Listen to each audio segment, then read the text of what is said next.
बेहतरीन drama serial Jannisar आप देखेंगे इस ड्रामे में कि हिबा बुखारी की ज़िंदगी में कितनी ज़्यादा तकलीफ़ें हैं।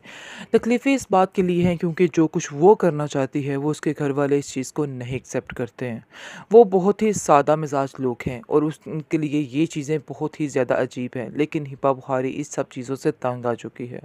और वो कहती है कि न जाने कौन सा दिन होगा जब मैं यहाँ से चली जाऊँगी, क्योंकि मैं अब इन लोगों में रह रह के तंग आ चुकी हूँ। उसकी माँ उसको समझाने की कोशिश करती है और कहती है कि बेटा तुम कैसी बातें कर रही हो, ऐसा क्यों सोच रही हो, न जाने ज़िंदगी कहाँ के इस मोड़ पर तुम्हें कैसे ले आई, तुम समझ क्यों नहीं रही, जहाँ पर हो जो कुछ है इसी को गनीमत समझो। लेकिन वो कहाँ सुनने वाली है और अपने घर वालों की बातों को बहुत ही गलत किस्म का सोचती है और कहती है कि एक दिन मैं वो करके दिखाऊंगी जो किसी ने नहीं किया है। बहुत सी बातें करती है, उसके घर वाले भी काफ़ी परेशान हैं उसकी वजह से।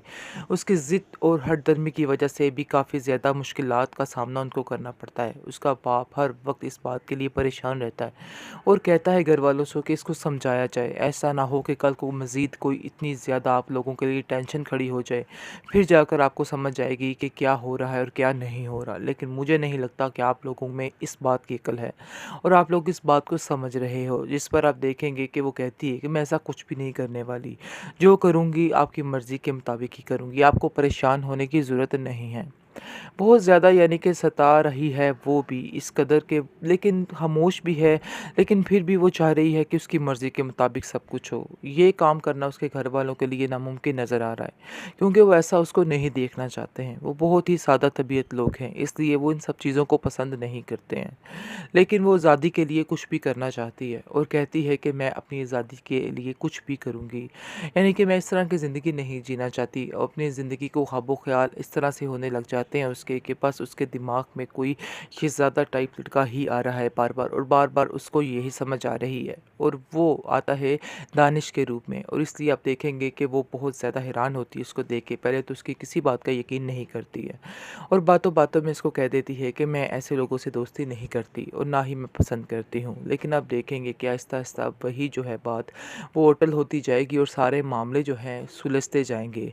लेकिन वो समझ रही है कि शायद जो पुरानी ज़िंदगी इसने खोई है, वो ज़िंदगी इसके लिए बहुत ही फ़ज़ूल किस्म की ज़िंदगी थी और उसका नाम भी लेना गवारा नहीं समझती है। लेकिन आने वाली ज़िंदगी को वो बहुत ही बेहतरीन ज़िंदगी तस्वर कर रही है।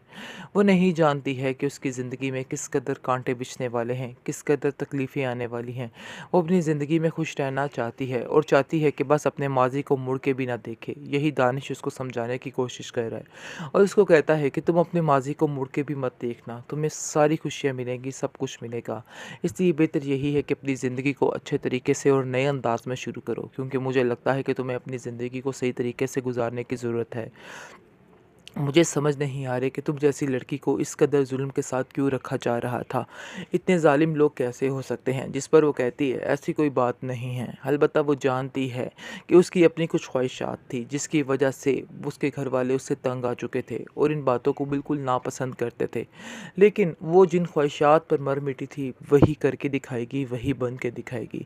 इस बात की समझ अभी नहीं आ रही उसको और वो समझ रही है कि मसले बड़े ही ठीक जा रहे हैं और जैसे ही दानिश उसको मिल गया है तो समझो उसको सब कुछ मिल गया है। इस बात ने उसको बिल्कुल बिगाड़ के रख दिया है और उसका दिमाग जो है ख़राब करके रख दिया है। लेकिन असल माजरा वो नहीं समझ रही कि अपनी ज़िंदगी की असल जो उसकी मुसीबतें हैं, असल परेशानियाँ हैं, वो अब शुरू होने वाली हैं। वो समझ रही थी सब कुछ गुज़र चुका, लेकिन मज़ीद अब शुरू होने वाली चीज़ों को वो नहीं समझ पा रही है और वो कहती है कि मेरी ज़िंदगी में इस कदर परेशानियाँ आ चुकी हैं कि मैं क्या बताऊँ, काश वो टाइम ही रहता तो अच्छा था। बेहतरीन ड्रामा सीरियल जानिसार आप देखेंगे इस ड्रामे में कि हिबा बुखारी की ज़िंदगी में कितनी ज़्यादा तकलीफ़ें हैं। तकलीफ़ें इस बात के लिए हैं क्योंकि जो कुछ वो करना चाहती है वो उसके घर वाले इस चीज़ को नहीं एक्सेप्ट करते हैं। वो बहुत ही सादा मिजाज लोग हैं और उनके लिए ये चीज़ें बहुत ही ज़्यादा अजीब हैं, लेकिन हिबा बुखारी इस सब चीज़ों से तंग आ चुकी है और वो कहती है कि न जाने कौन सा दिन होगा जब मैं यहाँ से चली जाऊँगी, क्योंकि मैं अब इन लोगों में रह रह के तंग आ चुकी हूँ। उसकी माँ उसको समझाने की कोशिश करती है और कहती है कि बेटा तुम कैसी बातें कर रही हो? ऐसा क्यों सोच रही हो? न जाने ज़िंदगी कहाँ के इस मोड़ पर तुम्हें कैसे ले आए। तुम समझ क्यों नहीं रही? जहाँ पर हो जो कुछ है इसी को गनीमत समझो। लेकिन वो कहाँ सुनने वाली है और अपने घर वालों की बातों को बहुत ही गलत किस्म का सोचती है और कहती है कि एक दिन मैं वो करके दिखाऊँगी जो किसी ने नहीं किया है। बहुत सी बातें करती है। उसके घर वाले भी काफ़ी परेशान हैं उसकी वजह से। उसकी ज़िद और हठधर्मी की वजह से भी काफ़ी ज़्यादा मुश्किलात का सामना उनको करना पड़ता है। उसका बाप हर वक़्त इस बात के लिए परेशान रहता है और कहता है घर वालों से कि इसको समझाया जाए। ऐसा ना हो कि कल को मज़ीद कोई इतनी ज़्यादा आप लोगों के लिए टेंशन खड़ी हो जाए। फिर जाकर आपको समझ आएगी कि क्या हो रहा है और क्या नहीं हो रहा। लेकिन मुझे नहीं लगता कि आप लोगों में इस बात की अकल है और आप लोग इस बात को समझ रहे हो। जिस पर आप देखेंगे कि वो कहती है कि मैं ऐसा कुछ भी नहीं करने वाली। जो करूँगी आपकी मर्ज़ी के मुताबिक ही करूँगी। आपको परेशान होने की ज़रूरत नहीं है।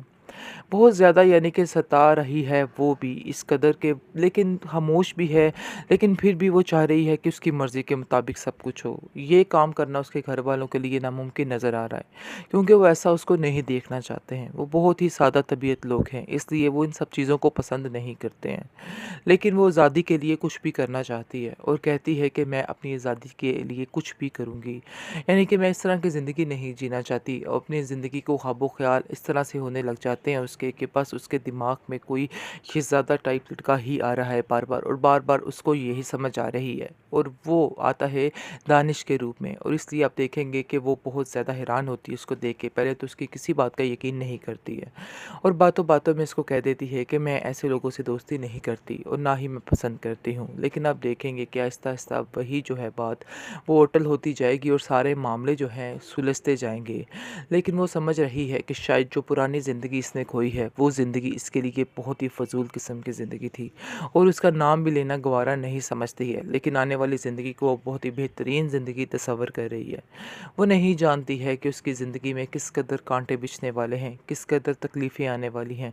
वो अपनी ज़िंदगी में खुश रहना चाहती है और चाहती है कि बस अपने माज़ी को मुड़ के भी ना देखे। यही दानिश उसको समझाने की कोशिश कर रहा है और उसको कहता है कि तुम अपने माज़ी को मुड़ के भी मत देखना, तुम्हें सारी खुशियाँ मिलेंगी, सब कुछ मिलेगा।